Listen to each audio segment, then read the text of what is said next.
Welcome! In front of me I have Samsung Galaxy Watch 8 and I'm gonna show you how to factory reset this watch by using the system settings on it.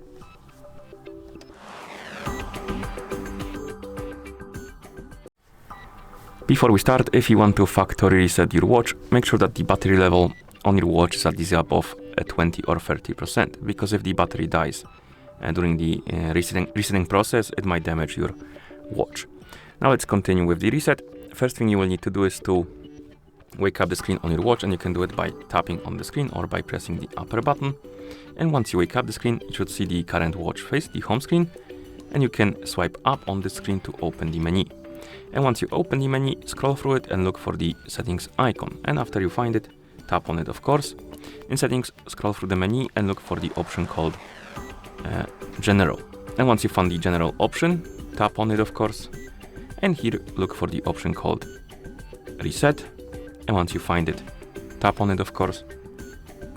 And then scroll down, tap on Reset button. Right here, you can basically back up your watch if you want to, back up the data of it, and if you reset it, then you can restore it if you like to. I don't want to do it, so I'm gonna tap on deny, but if you want to back up your data, allow the permissions, and you will need to download the specific app on the phone that is paired with your watch and then use it to back up the data. It's a bit more complicated. Okay, I'm gonna tap on deny, and then we can tap on reset. And now let's wait until the resetting process is complete. Okay, and once you see the list of languages on the screen, it means that the factory reset is complete. And that's how you factory reset this watch by using the system settings on it. Thank you for watching. If you found this video helpful, please consider subscribing to our channel and leaving a like on the video.